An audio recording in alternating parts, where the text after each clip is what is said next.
Someone shared a recent bill that one of the Seattle City Council's members introduced, which would allow an individual who has committed misdemeanors such as theft, trespass, or assault to not be held liable legally if this criminal suffers from poverty or mental illness. Ever since its introduction, this bill has generated a lot of controversy and debate surrounding not just reform of the criminal system, but also implications for Seattle's economy and legal system. For example, the Seattle Times editorial board published an editorial as early as October 29th titled, "Reject Seattle's Absurd Misdemeanor Proposal." They wrote, quote, "As proposed by Councilmember Lisa Herbold, the policy would effectively legalize misdemeanor crimes that victimize thousands of Seattle residents every year. It would allow all sorts of criminal acts, even mistreating animals, to be dismissed if perpetrators show symptoms of substance abuse or mental disorder, or that it was related to poverty. If someone punched a child in the face, exposed themselves, and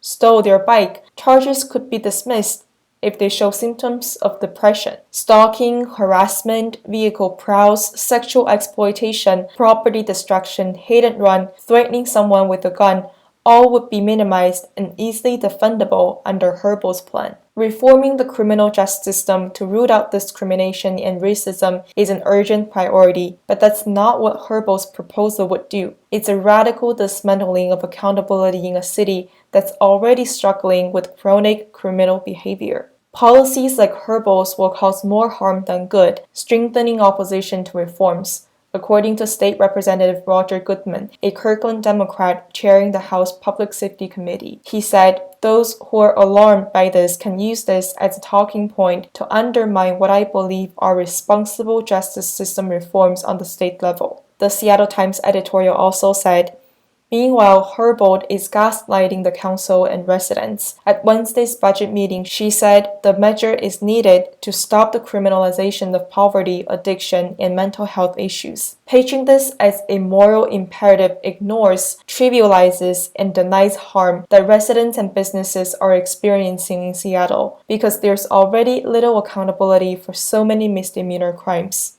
In the final paragraph, the editorial said, "Given all its resources and regional expertise, Seattle should be showing the rest of Washington and the nation how to smartly navigate these policy changes and make things better for everyone, not worse." The netizen who shared this felt that the logic that this Seattle City Council member followed is very similar to the one that former Chinese Communist Party leader Mao Zedong held. It is ridiculous that this is even being considered to change existing law.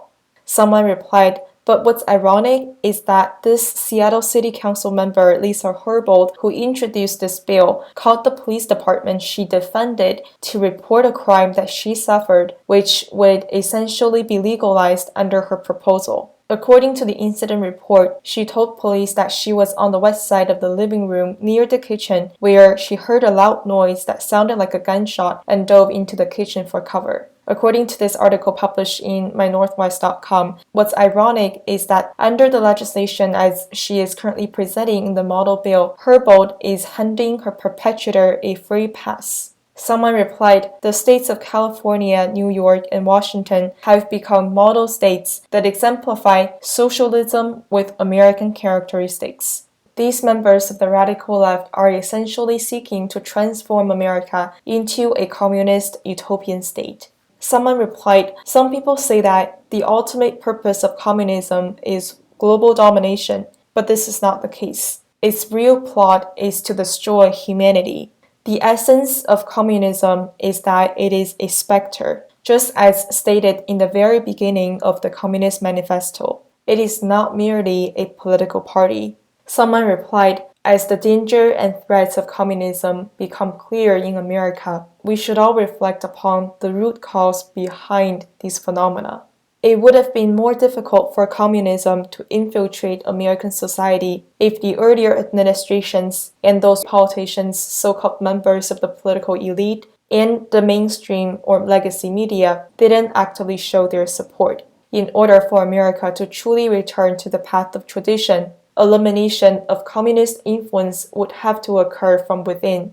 Someone shared a recent executive order that President Trump signed, which seeks to promote beautiful federal civic architecture.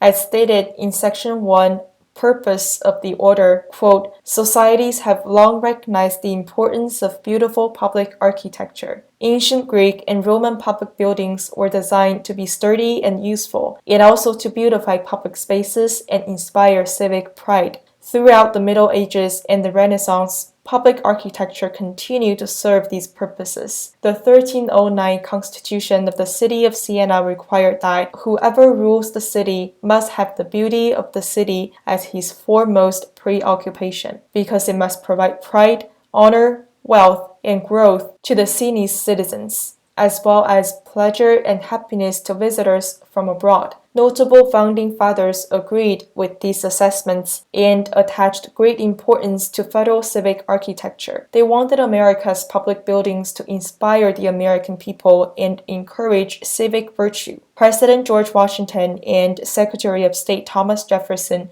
consciously modeled the most important buildings in Washington, D.C. on the classical architecture of ancient Athens and Rome. They sought to use classical architecture to visually connect our contemporary republic with the antecedents of democracy in classical antiquity, reminding citizens not only of their rights but also their responsibilities in maintaining and perpetuating its institutions. The last paragraph of the purpose section stated, encouraging classical and traditional architecture does not exclude using most other styles of architecture when appropriate. Care must be taken, however, to ensure that all federal building designs command respect of the general public for their beauty and visual embodiment of America's ideals. Someone shared this picture to compare President Donald Trump at age 20 and former President Barack Obama at age 18. Someone replied, the positive side of judging others based on their look is reminding ourselves to recognize the importance of upholding human dignity. Someone shared this picture of former President Barack Obama. Someone shared that, although it might be controversial, but I do think that some people deserve to be laughed at for their lack of self-discipline. Someone shared this video clip that President Trump recently tweeted. It's titled, Fight for Trump, Save America.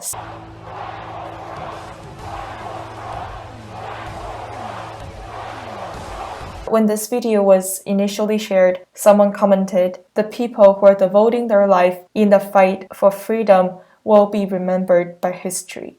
Someone shared this picture to compare the scenes when Obama, Biden, and President Trump were each giving speeches. Someone shared this picture to express the will that a Trump victory is destined to come in the not too far future.